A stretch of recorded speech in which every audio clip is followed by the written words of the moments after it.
Alright, the last time you were in one of my videos 3 years ago, things went horribly wrong when you viciously attacked me. So hopefully things will go better this time. Yeah. Just hurry up and talk so you can shut the up. Whoa, hey, what did I tell you about the language, you little Oh, look at you swearing and you think you're better than me, huh? Just because I'm a teddy bear and you're a human? Well, that, and you too, That's it, you're done. Yeah, that'll teach you a lesson to try to mess with me again, huh? Why did I even try to have him in another one of my videos? Oh crap, we're rolling. What is up, everybody? RandomRandomMan here, bringing you my review for the Happytime murders. By the way, towards the end of this video, I will be giving details about a giveaway contest I am holding, so you may skip to the indicated time frame to find out more. Now, the plot basically follows a world where puppets and humans coexist, and a joint police force must solve the recent murder spree of retired sitcom stars. Going into this movie, there was quite a bit of interest to see it, mainly because the first trailer for this film dropped 3 months ago and it set the internet ablaze in us discovering that it looked like Muppets Gone Wild, or, in my opinion, it looked like the Muppets version of Sausage Party, which seemed like a novel concept. This movie got me more interested to see it too when I found out that this was directed by Brian Henson. Brian Henson is the son of Jim Henson, the creator of the Muppets, and apparently, like Sausage Party, this was a movie that's been trying to get made for years. Brian Henson has actually directed some Muppet movies in the past. Now, he didn't direct the 2 most recent ones, which I really enjoy. He's directed some older Muppets movies. He directed The Muppet Christmas Carol and Muppet Treasure Island, which I really enjoy both of those movies as well. And this movie got even more controversial when Sesame Workshop, obviously the people behind Sesame Street, sued or tried to sue the makers of this film for the tagline, "No Sesame, All Street." I don't know why they don't have a sense of humor in that respect, because obviously this is not meant for kids. But either way, it looked like a novelty to see this movie on the big screen with Muppets doing some raunchy things that we wouldn't see them do on network television. Then the reviews for this thing came out, and they were generally unfavorable, which initially scared me off from seeing this movie at first. Normally, I don't take reviews into account when I see a movie in theaters, but 2 reviews for this movie stuck out in particular. The Chicago Sun-Times and the Chicago Tribune, 2 of my local newspapers. I live in a suburb near Chicago, Illinois, so these 2 review movies locally for me. These 2 publications gave this movie 0 out of 4 stars each, which shocked me and got me wondering, this movie can't be that bad. So I actually got a little more optimistic to see this thing to find out if I thought this movie was as bad as those 2 publications were saying.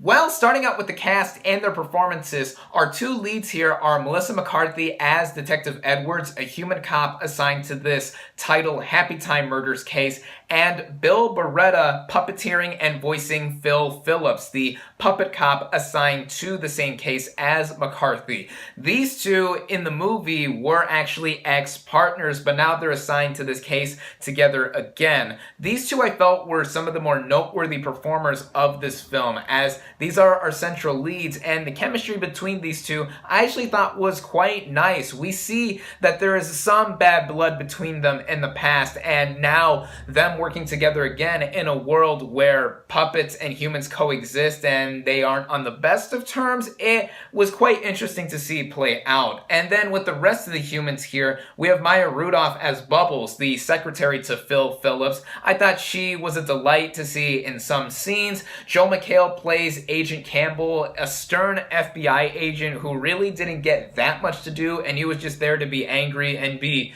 just, mad at Phillips and Edwards throughout the entire film. Yeah, I thought McHale was wasted here. Same with Elizabeth Banks as Jenny, a former star of the Happytime gang, the sitcom where some of its former stars were getting murdered, hence the title Happytime Murders Case. She is now a burlesque dancer of sorts, and she only has a few scenes as well, and she was really nothing more than sex appeal, which I'll admit, Banks is a gorgeous woman, but she really didn't get that much to do here like Mikhail. Then there's also Leslie David Baker, who you may remember as Stanley from the US version of The Office TV series, and he is the police lieutenant who is the superior to Edwards, and he is here and there throughout the movie. I actually thought he looked high half the time with his eyes being bloodshot through a lot of the scenes he is in, and while it's nice to see him in something else other than The Office, yeah,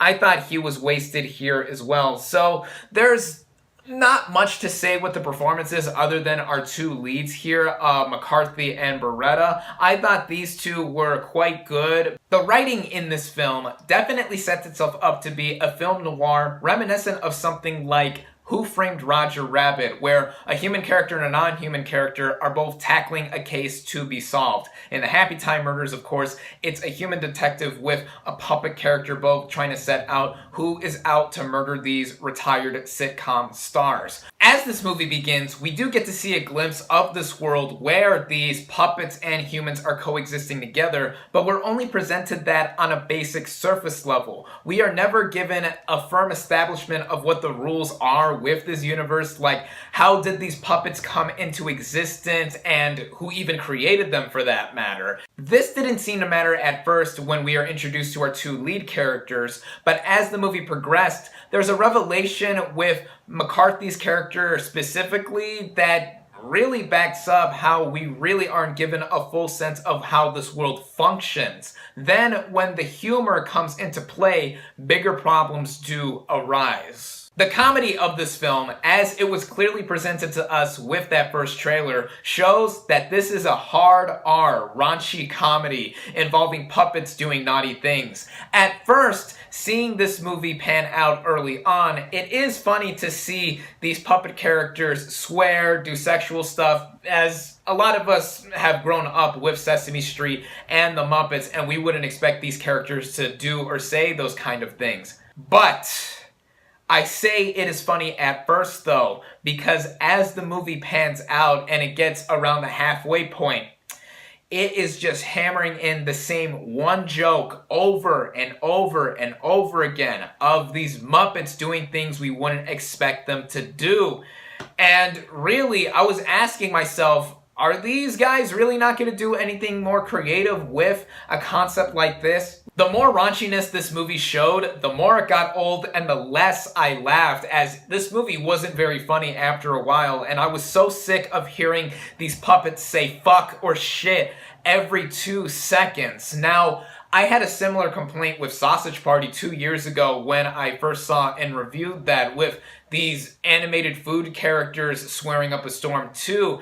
But what made up for that was how Sausage Party had some more deep existential thought with it, going over the meaning of life, religion even. Granted, it was still played up for a lot of laughs, but that was a deeper movie than what the Happytime Murders was trying to do. When I tried focusing on the main storyline at hand, it seemed like a standard murder mystery / whodunit case, and it wasn't keeping my attention much in that aspect either. When the culprit is eventually revealed, yeah, the movie wasn't clever about setting up this person as the villain at all. This movie not being clever are key words here in how lazy it was to not push the concept of Muppets doing raunchy things to its fullest potential, as it just wore itself thin by the time this movie concluded, as it was already pretty short at 90 minutes. This movie is an hour and a half, and I felt it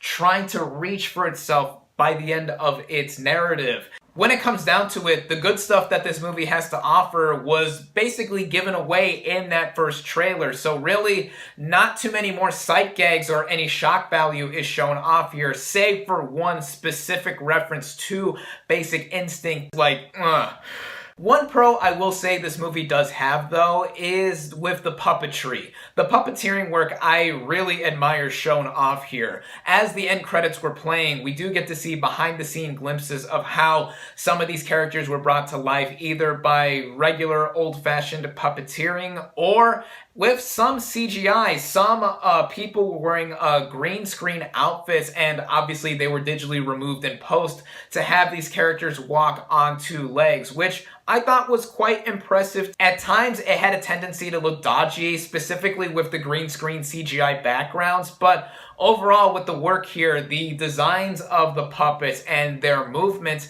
had me delighted to see them be shown off in a modern film where not a lot of puppet work is shown off, let alone with the respective Sesame Street and Muppet franchises. Aside from that, though, and me digging the chemistry between Melissa McCarthy and Bill Beretta's characters, this movie was such a waste of a concept that was ultimately executed with such laziness with how repetitive it was on relying on the same dumbass jokes over and over and over again, and how it just wasn't funny with it trying to be a satire as well. Luckily, this movie wasn't very long. As I said, it's 90 minutes / an hour and a half, and actually that's one more pro I will give this film. It's mercifully short. I didn't feel like I was watching this thing forever, but at the same time, the more unfunny jokes that showed up here, the more it made me dread what was gonna happen next. And ultimately, after a specific point, I didn't care what was happening here, and it just seemed like a one-trick pony like it was presented to be from the get-go. The audience I was with was laughing it up throughout, and I have no problem with raunchy humor at all. I'm not someone that gets offended too easily just by watching a movie, but all this movie tried to do ultimately was show off a bunch of dirty stuff just for the sake of showing dirty stuff with puppets specifically, and I felt that kind of thing appeals to the lowest common denominator, and really with the little attention or depth that was used with the main storyline too, it made this such a terrible excuse for a black crime comedy. For those of you wanting to see some cheap laughs in Muppets doing dirty things all around with rude, crude, lewd, raunchy, and blue humor, you'll get that here for about 90 minutes. But if you are looking for some satire that is clever and something along the lines of Who Framed Roger Rabbit or even Sausage Party, you are so not going to get that here, and I would stay away from this film. Hell, two more superior examples of satire are the Deadpool movies, as those movies cleverly broke the fourth wall and made fun of comic book films and just a lot of other things with such tenacity and depth that also brought in some heart here, and the Happytime murders lacked heart as well. You're better off watching those other movies I've mentioned. You're just basically better off watching other movies if you want some late August laughs. You're better off watching Crazy Rich Asians, which I think is a much stronger movie and was pretty funny. BlacKkKlansman, one of my favorite movies of the year so far, is hilarious. And even The Miseducation of Cameron Post, which is also one of my favorite movies of the year. I just watched that again for the second time in theaters yesterday. It still holds up, and it's surprisingly funny as well, despite having a serious concept at its core. So those are three more examples right there of what you should watch to get better laughs, and just what to watch if you want to get quality content, as those are undeniably better movies in my opinion. The more I think about the Happytime murders failing as a comedy, the worse it gets, as I think this is the worst movie I have seen so far this year. It's not saying much for me, as I've been able to avoid a bunch of stinkers throughout this year so far. The only movie that I think touches this one in terms of it being the worst I've seen so far this year is The Cloverfield Paradox, which I forgot that even came out this year, but yeah, I saw and reviewed that on Netflix, so I didn't have to pay for it. I paid $6.50 to see the Happytime murders. Yeah, matinees are pretty cheap near where I live. Wow. In case you couldn't already tell by now, I think the Happytime murders is terrible. I do not recommend seeing it. My final verdict for the Happytime murders is 1.5 out of 5 stars. Alright, so you've either watched the entirety of this review or you just skipped to the end because you like free stuff. And who doesn't? As in the spirit of me reviewing a raunchy comedy, I would like to give away two digital copy codes for some raunchy comedies here that I think are outstanding. You just saw these earlier if you watched my review, as I'm giving away the digital HD copy codes for Deadpool and Deadpool 2. Yes, I really enjoyed both of these movies. They are some of not just the most unique superhero movies within their respective genres, but they are just some of the funniest in terms of comedies in recent memory. And as you can see here, specifically with Deadpool 2, I have the super duper cut, but the Target exclusive version that comes with a faux children's book. So yeah, here's the movie, and here is this children's book that is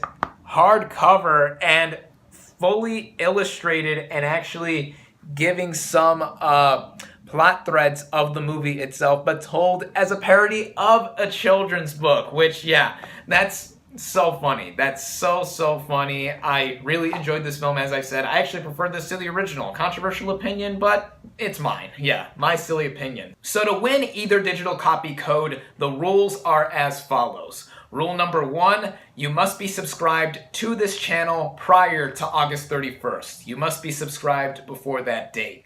Rule number 2, like this video. Simple as that. Rule number 3, leave a comment of how you would like me to send you the code if you win. My links for my social media are in the description, so it will give you an idea of how you can get in contact with me.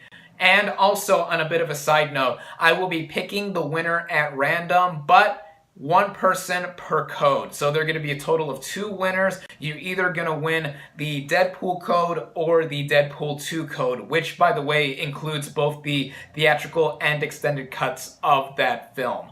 Good luck to all of you that enter. Thank you all, as always, for watching. Be sure to like this video, comment on what you thought of the Happytime murders, social media links in the description. Subscribe to my channel for more, and I'll catch you on the next movie review.